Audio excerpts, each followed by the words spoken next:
The all-powerful businessman contemplated his work. The market had expanded his empire to encompass the earth. Resources were being exploited as never before.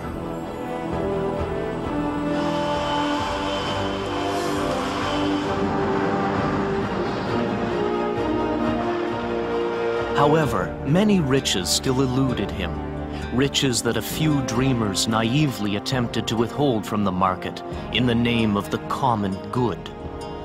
For the businessman, this notion of the common good had become the single obstacle standing between him and his ultimate goal, to transform the entire planet into a commodity and declare the total market. So he set off on a business trip that would change the face of the earth.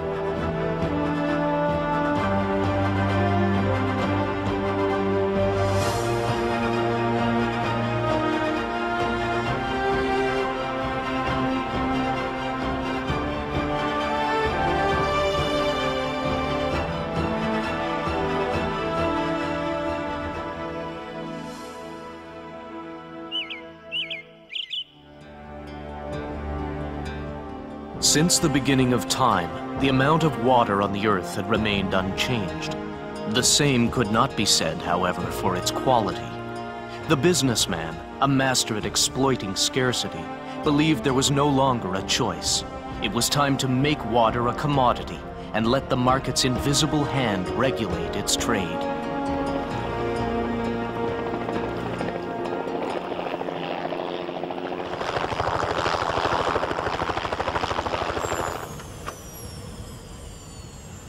Looking at the water situation around the world, we very fast began to realize that there was a shortage of water all over the planet. And with this lake here, I mean, it's a very unique lake, very good quality of water, and we just got the idea of looking to do something with it, you know, to get it out and to market the water. Like the flow from Gisborne Lake, of course, is it's 100 million cubic meters a year. So we were looking at taking 25 million, which is 1/4 of the flow from the lake. If you try to stockpile it, where's it going to go? Can't be done. It's going to go anyway. I think that if you say there's an excess of water, that you're taking a very narrow view of what water does. Really, what that fresh water does when it reaches the ocean is it floats on top of the salt water, and as it moves out, it mixes up the nutrients and everything that is in the salty water down below and makes the places where rivers flow in, those estuaries, very, very productive. I had to do a 2.5 or 3 year environmental impact study, and anybody else that want to take water from Newfoundland or anywhere else are going to have to do the same studies. It all has to be done. And then if there's available water, if it's a surplus of water, then we should sell it. It should go. We should do it. Any province that starts to export bulk water for commercial purposes basically triggers the North American Free Trade Agreement. Therefore, water will become a tradable commodity just like anything else, cars or widgets or whatever else. That means that you can't favor your domestic private sector. You'll have to allow American corporations in. It means you can't just say one province can export it, but others can't. That means that once the tap is turned on to the United States or other NAFTA countries, we can't turn it off. We can't diminish it. We can only allow it to become greater. And we can place no environmental restrictions on that because that's a good between the two countries. Today, of course, the moratorium is on, but the federal government seems to be not so hard to stand on bulk water anymore. I think they're beginning to realize that we have a resource here that's worth some money, and I think it's a good thing. You know, it's almost like saying that you're not going to sell your water. It's almost like saying Saudi Arabia saying, look, we're not going to sell our oil. It's the same thing. We speak of these things as resources. And we do the same thing with iron and copper and nickel and things like this. But in all of these sorts of things, you have a choice. You know, if you don't use the iron, well, maybe the nickel would do as well. Or if you don't use the oil, well, maybe gas or something would do as well. But water is very, very different from this because there is no alternative. There is only water. It is the essential ingredient of life. If you don't have water, you don't have life.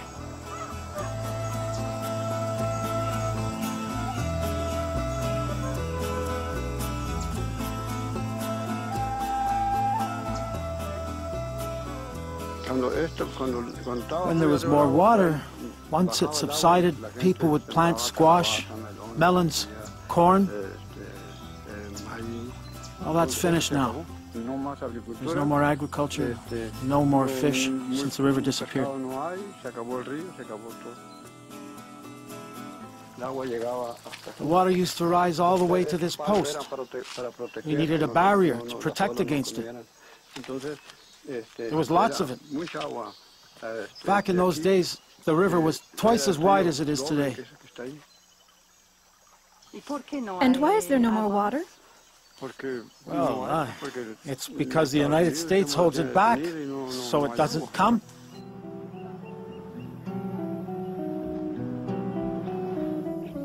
This is a man-made delivery canal. It's called the All-American Canal. It takes water from the Colorado River to the Imperial Irrigation District. This canal takes so much water that it, more than any other canal or many other structures on the Colorado River, is the fundamental cause of the death of the Colorado River.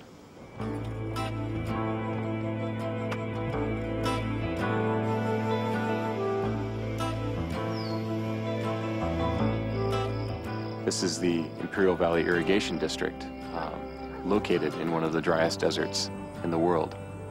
You know, in an area that gets less than 3 inches of rainfall a year, you have crops like alfalfa and wheat and many livestock. It's a huge landscape of agribusiness. It's not agriculture, it's agribusiness. On top of the former desert ecosystem, there is no living with the ecosystem. This is a place where resources are exploited and the goods are taken elsewhere for market. So it's not a question of people needing water, it's a question of big business needing water. Water belongs to the ecosystem from which it comes. That's the only way to look at water if we are to balance conservation of the ecosystem with use. Instead, people, especially in the United States, look upon water only as a commodity, only something to use for profit. And when that mentality is held up so high, you lose all other values.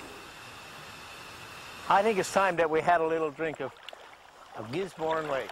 Very clear, cool water. That's a very good water, there's no doubt. I would recommend it to anybody. We do have to ask ourselves what we owe as a water-rich country to the rest of the world. We have to have that debate within the framework of water as part of the commons. Should it be priced? I don't know, let's talk about it, but not if it's going to some bottom-line investor to make a profit from. Should it be sold and traded? No. Should it be shared? Maybe, but it should be shared on humanitarian grounds. What these corporations are talking about, what these businessmen are talking about, what the trade agreements are talking about is taking water from the good, as a common good, to making it a private commodity and then controlling it and selling it for profit. This means that that water will get to those corporations or those cities or those places that can afford to buy it, and it will never get to the millions and millions of the world's people who are desperately needing it.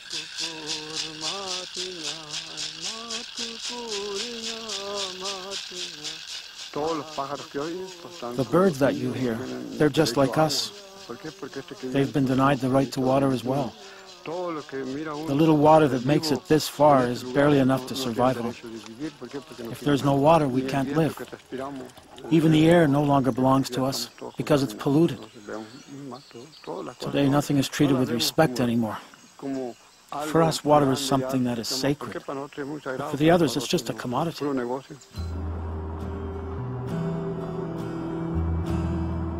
And the businessman contemplated his work and saw that it was good for the shareholders.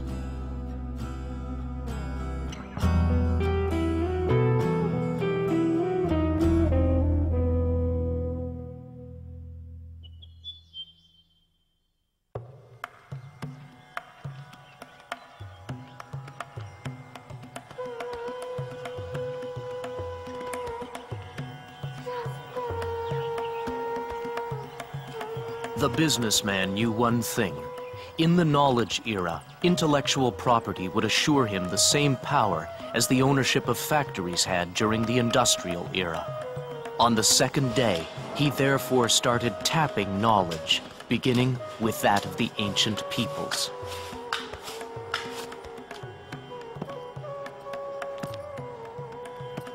ये हमारा पेड़ होता है, common पेड़ है, बहुत नीम बोलते हैं इसको। ये इसकी पत्ती है जो ब्लड प्योरीफायर का काम करती हैं। हमारा यूनानी मेडिसिन में ये साफ़ी में इस्तेमाल होती है और साफ़ी एक बहुत अच्छा हमारा का प्रोडक्ट है जो ब्लड प्योरीफायर का काम करता है। अक्सर पेट की खराबी वगैरह भी दूर करता है। सैंडलवुड होता है, संदल, चंदन, अक्सर ये दर्द सर में भी काम आती है। इसको घिसने के बाद इसका जो पेस्ट बनाते हैं उसको अगर माथे पे लगाया जाए तो उससे दर्द दूर हो जाता है। ये टर्मरिक है, ये हमारा यहाँ यूनानी दवाओं में काम आती है। खसूसी हमारा जो हमदुराइड कैप्सूल होता है ये उसके काम आता है। अमेरिका इसको आज पेटेंट करना चाह रहा है, जबकि हमारा हज़ारों साल से इसकी दवाएं बन रही हैं और हमारा ये दवा में इस्तेमाल हो रही है।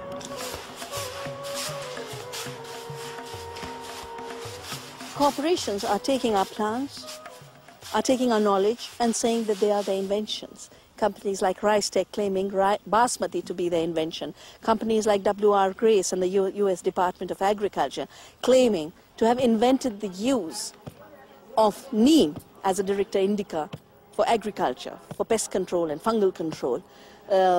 Of companies claiming to have invented the digestive properties of pepper, which we have used. Black pepper has been in use in India for millennia.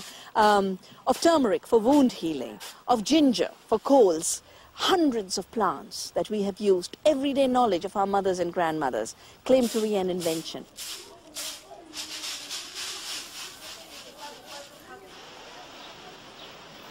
इसमें सुकारी, इसमें कीड़ा कोई वो ना लग सके इसमें तो ये लग जाए सुरसुड़ी, इसमें कोई दिमक दमक कोई ना लगे। बचपन से जब भी हम करने लग गए, बड़ा देखे अपना, फिर हम करने लग गए, फिर मार बालक देखे ये भी करने लग जाएगा। डालो इसे, डालो। People describe India as a rich country where poor people live. What is our richness due to? Biodiversity, traditional knowledge, our intellectual prowess and so on.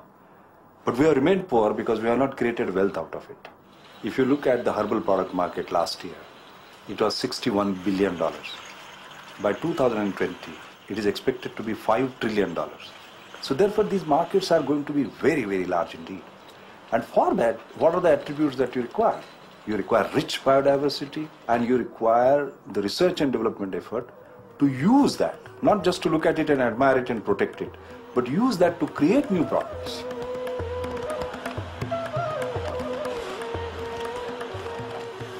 We have been producing oleoresins, which are a compounded extract of from pepper. Okay.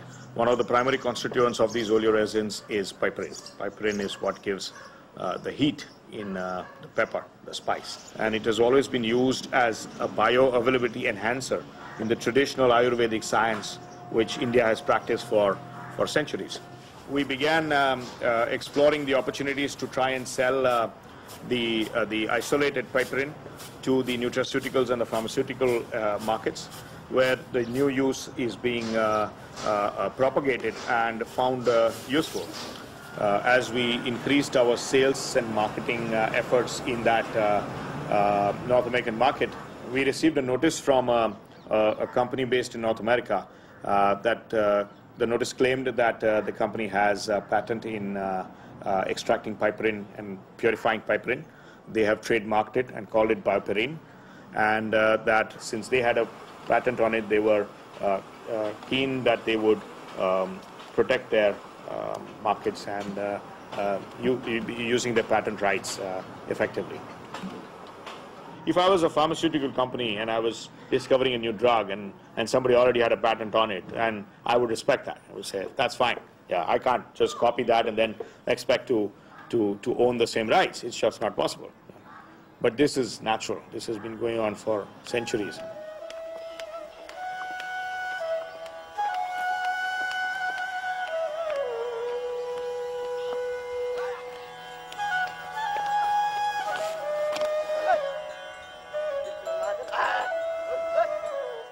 In this century of knowledge, if India doesn't want to remain poor, I think we have to learn the game. Therefore, there is a massive movement that we have started on patent literacy, intellectual property literacy, in the academia, in the universities, in industry, and so on and so forth. My own laboratories are becoming patent savvy. For example, in terms of foreign patents, 4 years ago we just had filed 50 foreign patents. The following year 100. Last year it was 200. This year I'm very happy to say 450 patents have been filed. People are getting used to it. And people are also finding that by licensing patents, they are able to create wealth for the institution, for the nation, and partly, of course, for themselves. Why not? The moment you have taken a patent, even an Indian, you have started the floodgates to the privatization of life. And anyone taking a patent on what is a commons is creating an enclosure of that commons. The real response to biopiracy is to keep seeds, plants, animals' knowledge in the commons.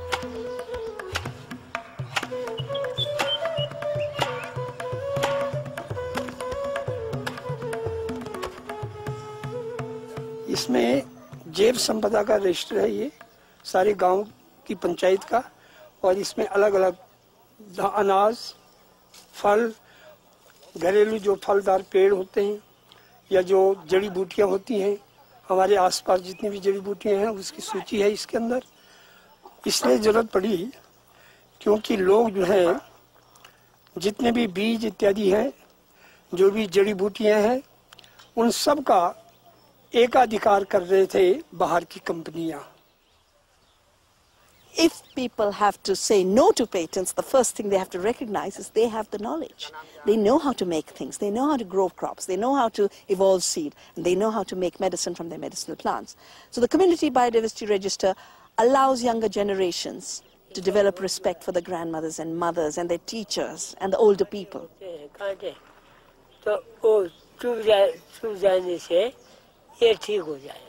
The other thing it does is empowers the community.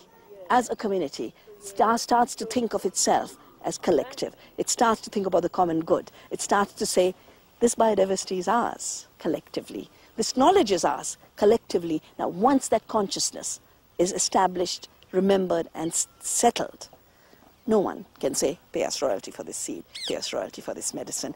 It's impossible to work patents in that culture of the common good, of the common heritage of knowledge and biodiversity.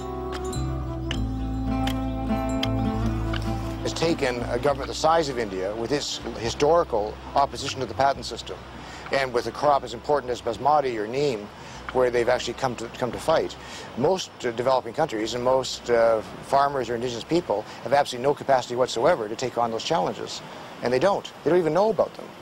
I mean, again, the average cost of litigation of $1.5 million, and with recognizing that these are national laws, and therefore, if you're an indigenous community, you've got to have lawyers available in Munich for the European patent system, in Washington for the US, and in Tokyo for the Japanese system, in order to defend your patent or defend your rights. It's impossible. So 99% of the time, the indigenous communities have not the slightest idea that they've been ripped off.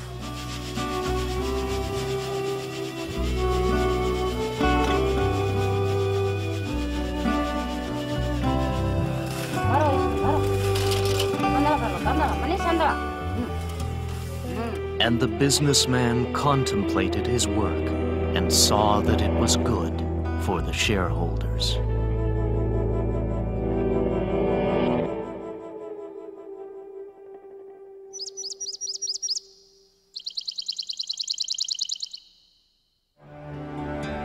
Often during his travels, the businessman would become very annoyed by the bothersome ability of plants to reproduce. Then, an extraordinarily bold idea came to him. To put an end to this wasteful situation, the businessman decreed that from that time forward, seeds and all they begat would become private property.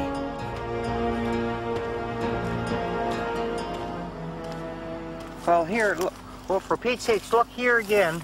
It's all over again, the same as 1997. Look at all the canola plants that are growing here. One plant like this will produce from 4,000 to 10,000 seeds the next year. So this field, if I don't cultivate it or use some special chemical, it will be totally polluted with Monsanto's Roundup Ready canola. Monsanto can come out with a genetic altered canola plant, put it into the environment, damage and destroy my seed, and then get a lawsuit against because you're letting it grow on your land. Because they ruled it doesn't matter how it gets on your land, if it blows in or cross-pollinates or falls off of farm equipment, it's Monsanto's property. The judge said that I must give the seed and the plant to Monsanto. How can I give millions and millions of plants in my field all over? How am I supposed to get the plants out and give it to Monsanto? It's impossible.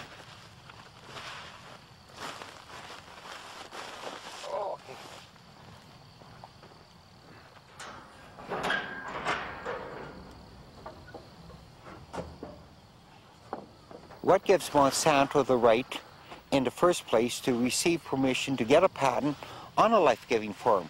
If we plant the seed the first time, when it reproduces the second time, they should no longer have a claim to that because they didn't reproduce it. The farmer reproduced it, and the farmer really didn't produce it. It was nature, it was the sun, the soil, and basically an act of God. I can't make a seed grow. Monsanto can't make a seed grow. Only nature can make a seed grow.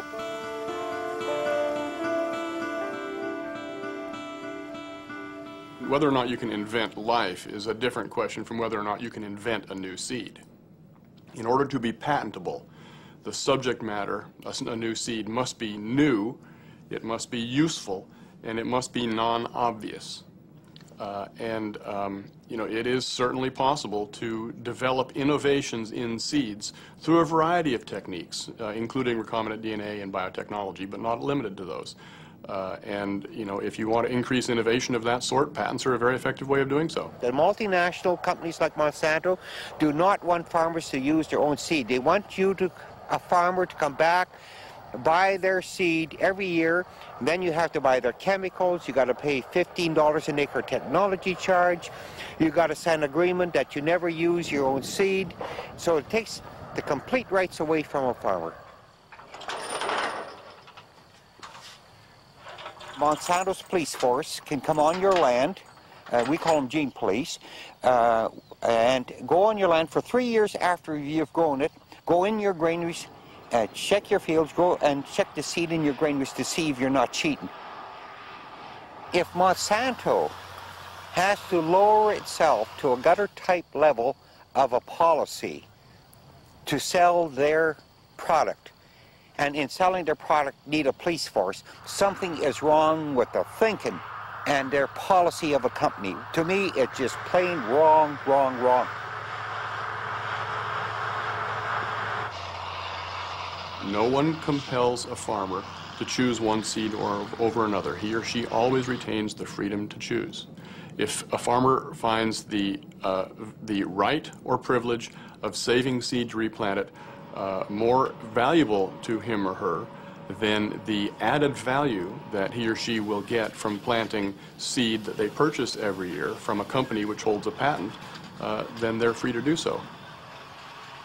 They destroyed 53 years' work of seed development that I had done, and my seed was resistant to some of the diseases that we have here on the prairies in canola. All that is destroyed.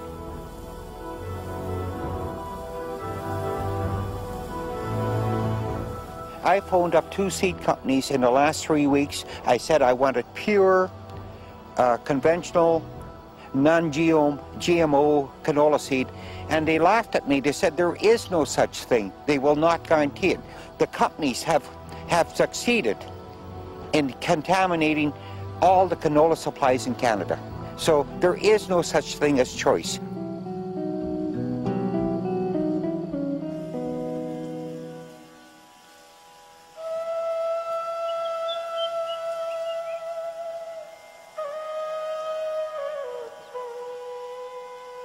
Well, the idea that farmers have a choice under a system controlled by corporations is totally false. Because the corporations first ensure that farmers lose their seed.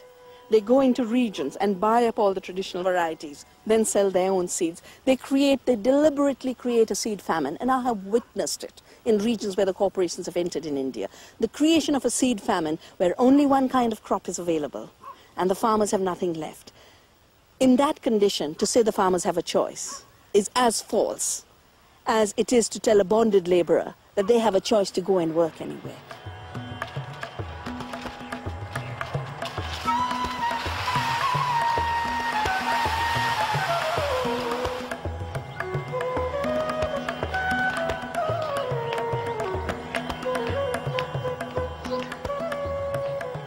The idea of Navdanya as a commitment, my commitment for the rest of my life, is basically to have a biodiversity sanctuary, both to conserve the diverse species that we are losing, but not just to conserve them as a museum, not just to have it in museumized form, but to have them as seeds that farmers can collect and go into self-sufficiency, go into sustainability.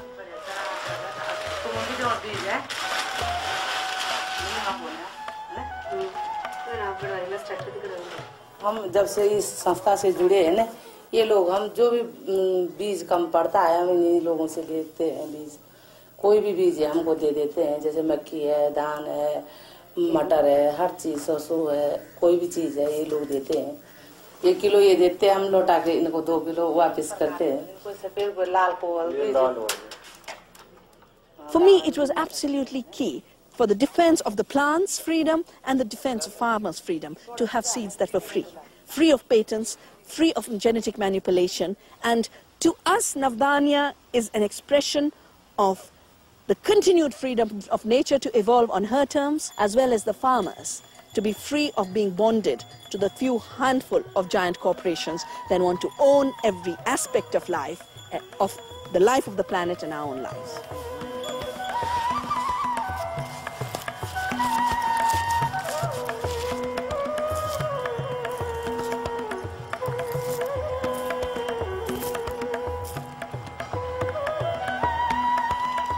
A simple calculation that activists have done worldwide shows that patents on seed, and this would be pirated patents because most of the genetic resources and biodiversity which is being patented comes from the third world, patents would increase the debt burden on third world countries tenfold. The third world is already reached its limits of survival with the present debt. The debt created by this piracy would wipe out possibilities of life under conditions of poverty that have been created through colonialism and various waves of ingenious transfer of wealth from the poor to the rich. And this is the last attempt being made.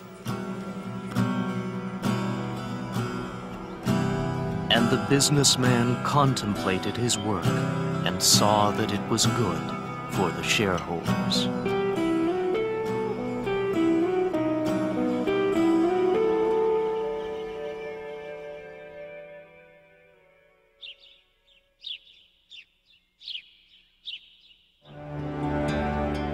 Forever in search of new territories to conquer, the businessman turned to things infinitely small, the territories that lie within the human body.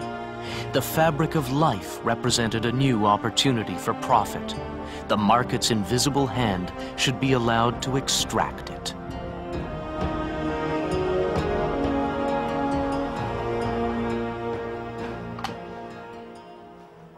Myriad Genetics has patented a test for the predisposition of breast and ovarian cancer based on analysis of the BRCA1 gene sequence. This is one of the breast cancer susceptibility genes, so Myriad basically patented the reference sequence, meaning the standard or norm. Anyone using this reference sequence, regardless of the method used, is infringing on Myriad's industrial property rights.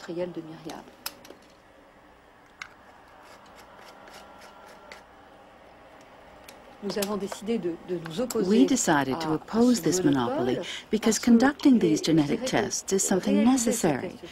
In the short term for the treatment of women at risk, but also over the longer term to improve this treatment. And that's why a monopoly would restrict the research carried out.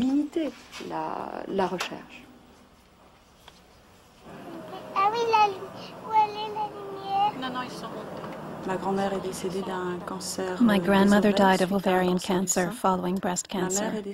My mother died 25 years ago of breast cancer, and my sister died of breast cancer 4 years ago. So, earlier this year, when I discovered that I had cancer, I wasn't overly surprised. I learned that the cancer was hereditary through the test offered by Dr. Stopalyonet's Genetic Oncology Department.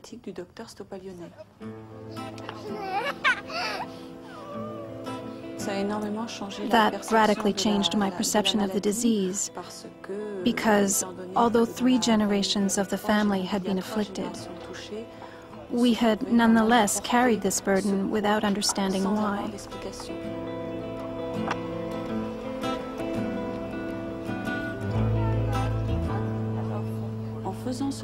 By taking the test, I came away with answers about my family situation, but I also hope it will contribute to the research being done in this area, the area of predictive medicine.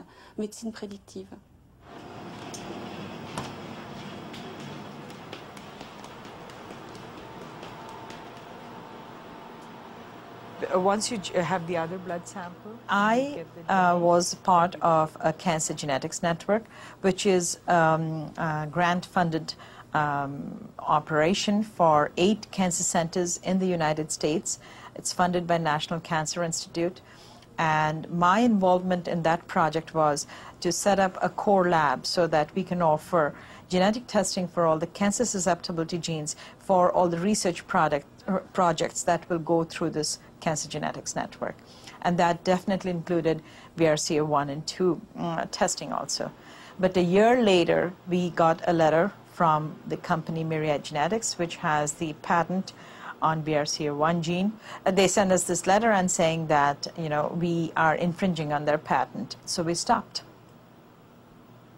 If you can come up with a method which is as good as sequencing but less expensive, there needs to be research that goes to develop such techniques. But at the moment, even if you come up with such a technique, you cannot use it because you'll be stopped because of the patent.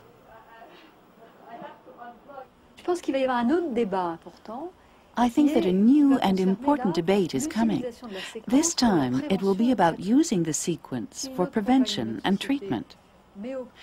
If another company or business perfects a drug that allows for the prevention of breast cancers, and specifically cancers linked to an alteration in the BRCA1 gene, then Myriad would have rights over that invention.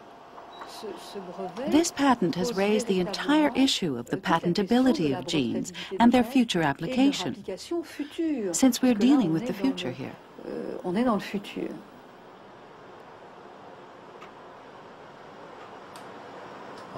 This is a very expensive business. To produce this drug at the end of this effort is about $500 million. If you do not have strong patent protection, not only for the drug at the end of the pipeline, but also for the intellectual property that's involved in identifying the gene and its function, nobody is going to partake in this effort. You know, at the turn of the last century, when the chemists were isolating the chemical elements in the periodic table, they and their companies put a lot of time and research into it. but we didn't allow them to claim patents on the actual products in the periodic table. We allowed them process patents. Those are patents on the processes they use to isolate the chemical elements in nature. But can you imagine any country allowing a patent on helium, oxygen, aluminum, hydrogen, titanium? It's ridiculous. We didn't allow it. Simply stated, these are discoveries of nature. The genes are exactly analogous. By what stretch of the imagination can a biotech company say they invented a gene that's the result of millions of years of evolution? The breast cancer gene, the cystic fibrosis gene, the Huntington chorea gene, these are discoveries of nature. Therefore, no matter what amount of money they put into it, it's not an invention, therefore it doesn't qualify. Any of this genetics research is not valid unless the patient chooses to participate in that. It's their genetic material that the researchers study to find out what's the defect, what causes the disease. Now, if the patient is told at that point that, yes, today your blood will be used to find a gene that causes your disease, but tomorrow that information will be available to you only if you agree to buy that service from a particular company, I don't know how many of those patients would want to participate in this research. And I think that's the bottom line. Ce gène fait partie de mon intégrité. This gene is part of who I am. And even if it is the smallest entity in the human body, it's an integral part of my physical makeup. I also share it with other families. So it's mine, and it isn't. And in the broadest sense, it's common property.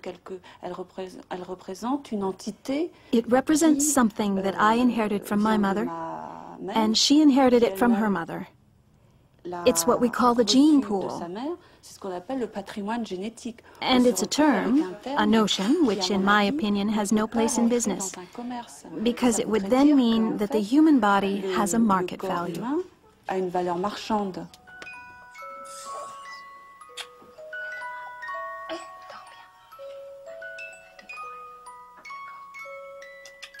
Now imagine our children, if they grow up in a world where they think of human beings at the conceptual stages as invention, when they think of the genes, the proteins, the cells, the organs, the tissues, and even whole species as inventions. What happens to the intrinsic value of life when our children's generation grows up to believe that life is simply utility, intellectual property?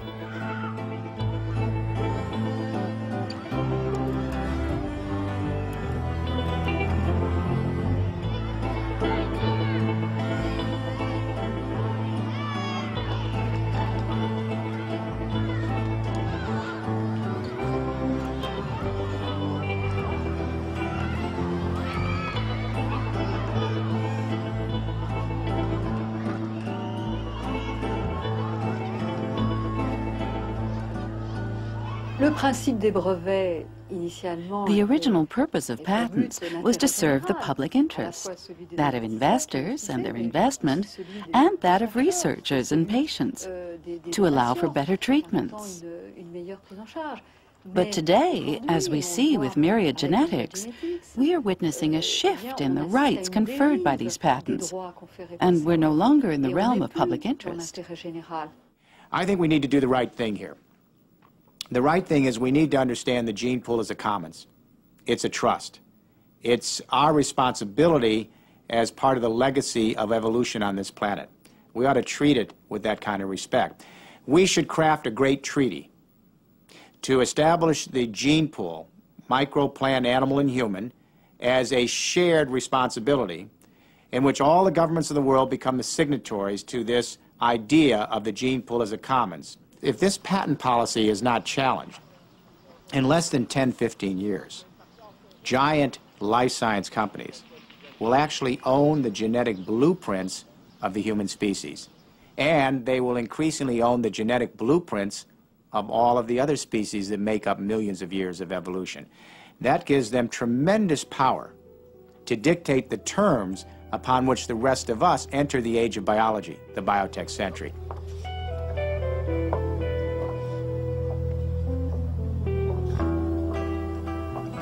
And the businessman contemplated his work and saw that it was good for the shareholders.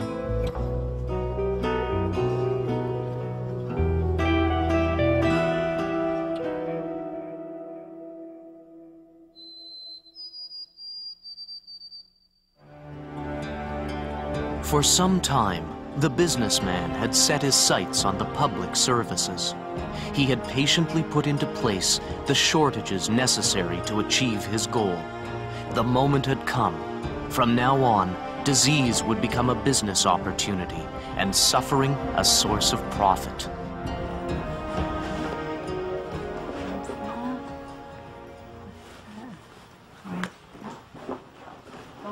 So where is it you're preparing to go? I'm going to the hospital, St. Mary's Hospital, not too far from here, for a hip operation. The surgeon explained to me. He said, if it was up to me, I'd operate on you tomorrow. That's what he said. That was 8 months ago. Yes, a full 8 months ago. But you know the budget cuts. He said that before the budget cuts, he could do 3 such operations a week. But now, he's only allowed to do 1 a week.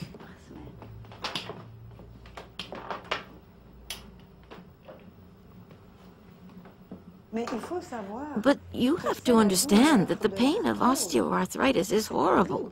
It's violent pain, day and night. And the nights, at least in my case, are worse than the days.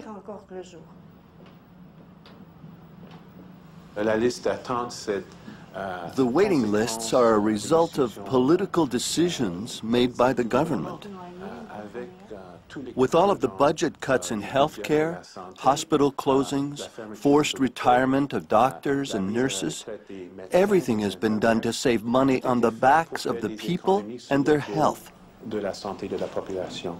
Le gouvernement a donné comme raison, c'est que the rationale of the government is that it has to achieve a zero deficit. But at the same time, it's investing more and more in big corporations, contending that it's good for the economy. That's not true. It's just a way to siphon money away from the public system and give it to big business. And at the same time, to force people to consider going private for their health care.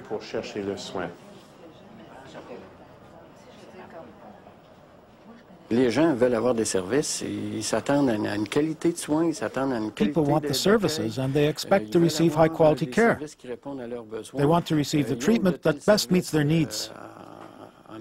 They receive this kind of service from veterinarians for their pets. And clearly, in some cases, they have difficulty receiving the same level of service in the public sector.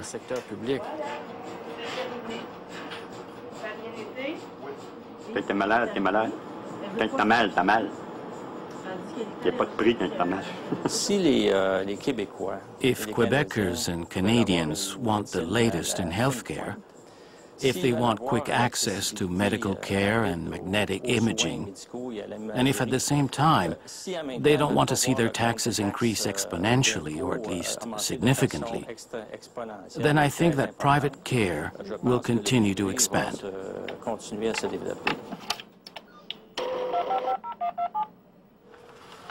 The governments say, but we can reduce your taxes. By how much? A few $100s or even $1,000 or $2,000? But we'll have to pay $12,000 a year for private insurance. And we don't even know whether the insurance companies will sell us insurance if we're too old, too sick, or too poor to pay.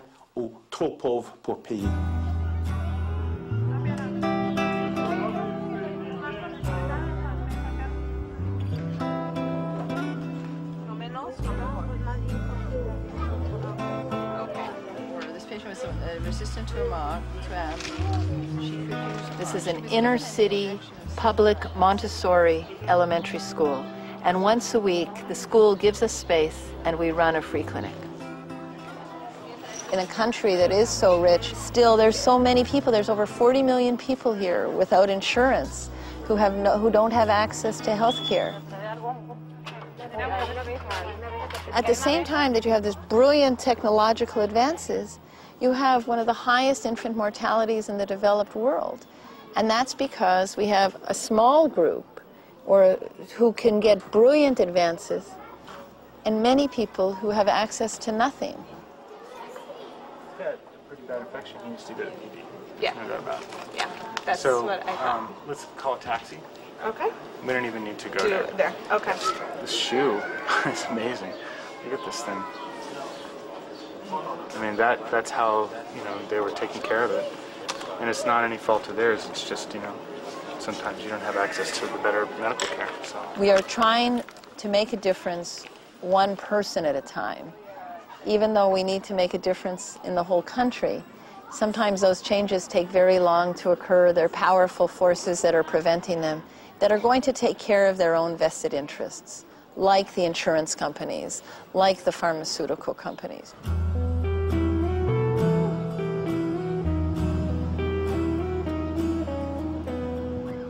I began my work in managed care, working as a medical reviewer, and very quickly, I was told as a physician I was expected to keep a certain % of a denial rate, that I wasn't to trust what physicians said about their patients, that I was to try to find ways to keep them out of the hospital.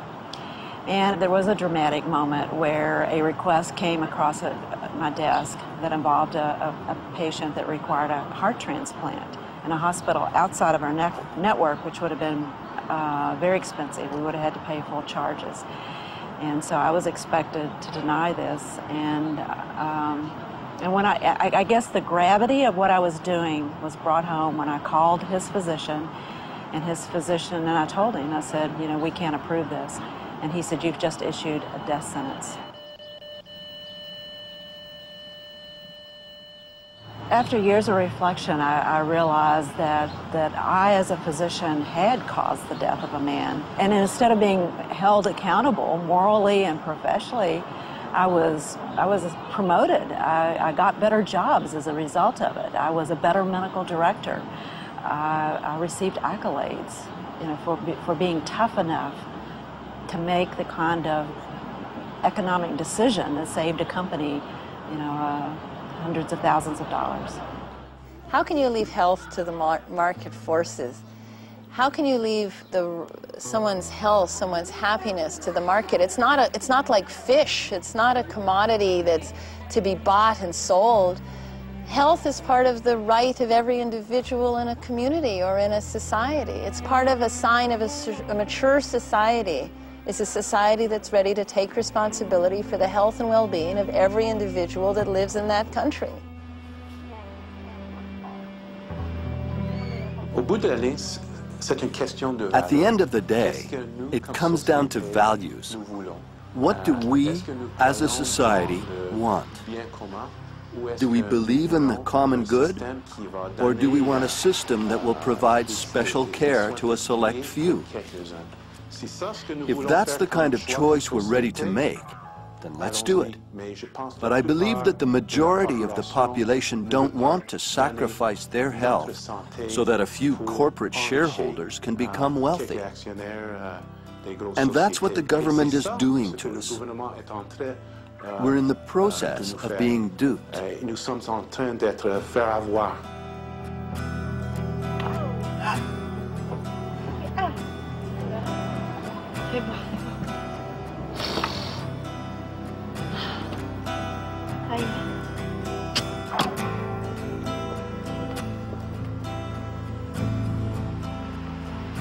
And the businessman contemplated his work and saw that it was good for the shareholders.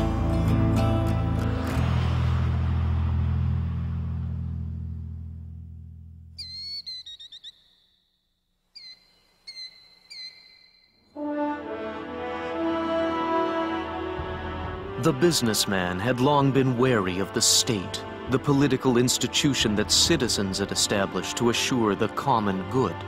So he put considerable effort into making the state work in his interest.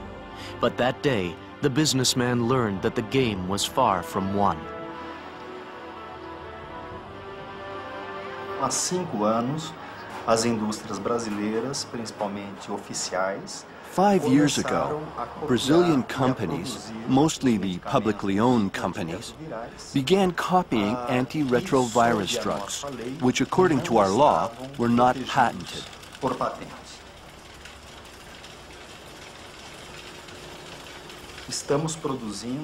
We produce these drugs and are able to offer them at a cost that is 80% lower than that of the patented medications.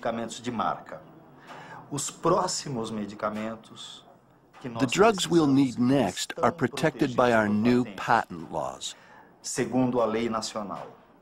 So we've begun negotiating with the big laboratories and hope to reach an agreement.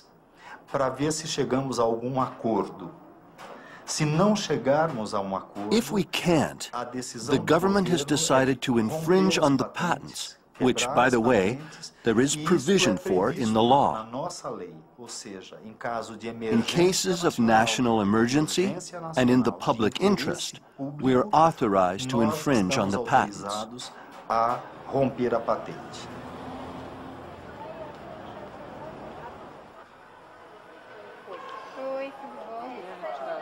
When I was diagnosed as HIV positive in 1990, the drugs I needed were not yet provided by the government. At that time, they cost between $1,200 and $1,500 American dollars a month. That's about what I was making at the time, $1,200, $1,500 a month, depending on the exchange rate.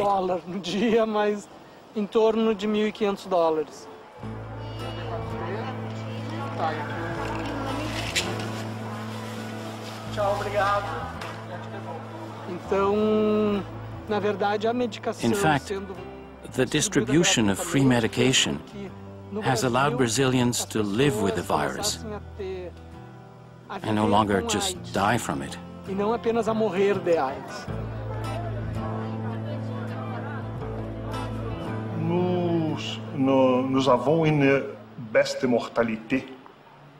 We have seen deaths reduced by about 50% since 1996. That was when we began the program. We have medications like these, which we buy from multinational companies. That means they're still making money from us. And we have medications like these, which are produced here in Brazil and are generic. For patients, there's no cost for either.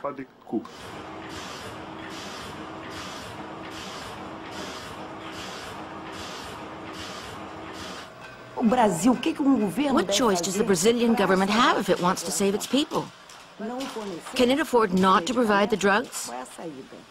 I believe it's obliged to provide them by applying the compulsory license law, which the United States questions, but which nonetheless is allowed through international agreements.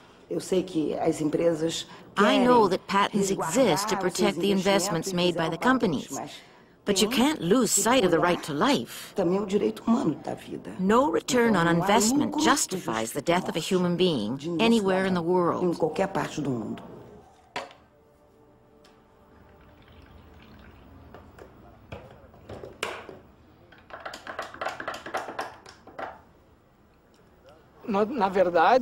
International trade laws and patents don't exist to protect anyone's life. They exist to protect the capital of multinational corporations. That's capitalist logic, right? So, to a certain extent, we're trying to shatter this logic because we know that it can't guarantee the well-being of the population in every respect.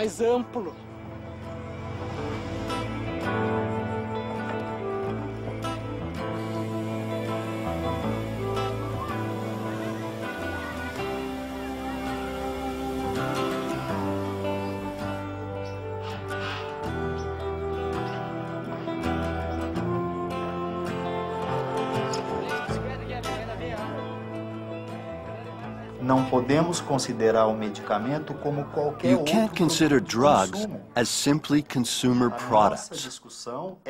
What we're trying to emphasize is that the prices, and particularly the profits of these big corporations, are overblown. They have nothing at all to do with the real value of the product, even when profits and future investments are taken into account. It's all out of proportion, and that's the real question.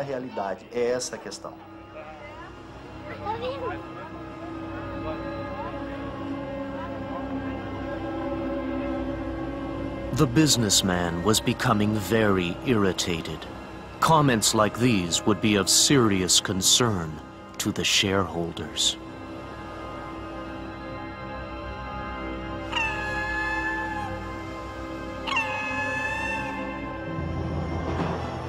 The time for rest had not yet come.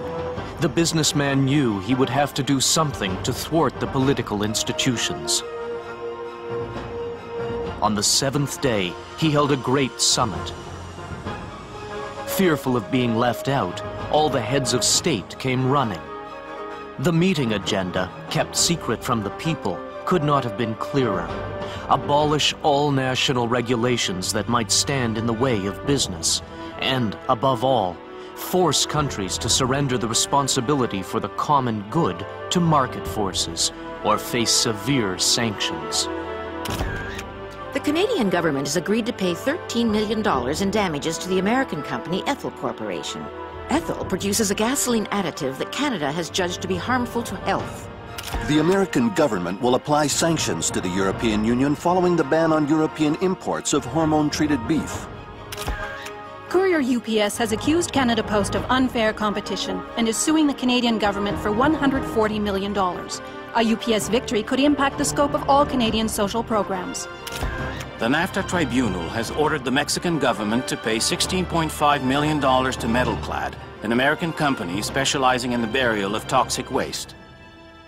What's happening with these trade agreements, and particularly this Chapter 11 of NAFTA, where corporations can for the first time sue governments of another country, what's happening is that it's created a constitutional body of law that overrides domestic law, including environmental, health, and safety laws. So governments are basically relinquishing their sovereignty and their right to establish regulations and standards to provide social programs for their people to transnational corporations and international trade agreements. And basically they can say, well, poor us, it wasn't our fault. Of course we got elected promising to keep public health care, but alas, we had to lose it through these trade agreements.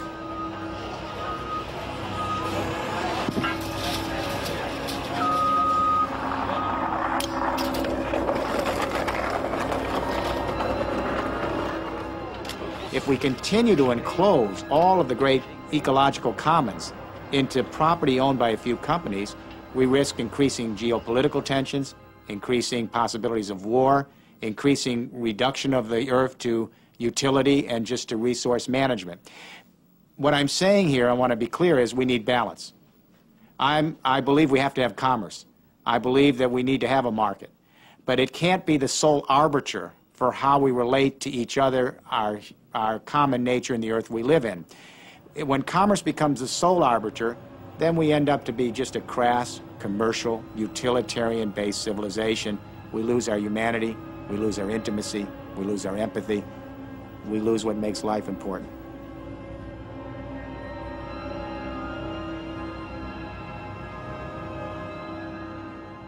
If good is not common, if there's no common good and there's only private good, that private good is hurting someone somewhere on this planet, some species somewhere. When humanity works and does agriculture as if it's the only community that has to be fed and works against the common good of other species, we get non-sustainable agriculture. We eventually undermine our own food security.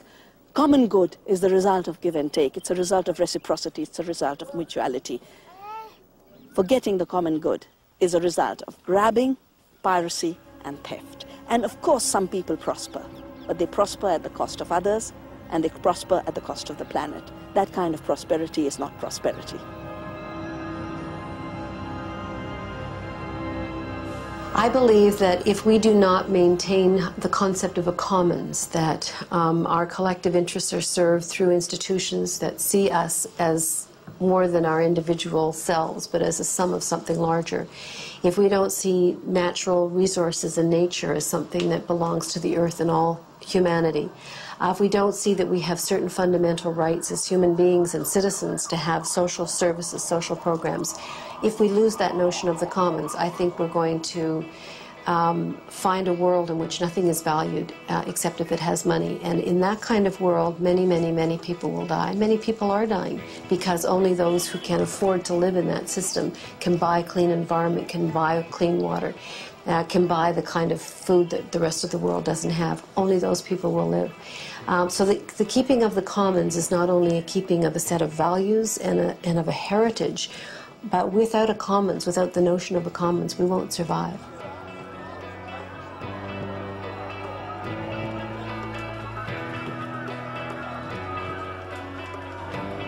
That day, the invisible hand of the market showed itself for what it was.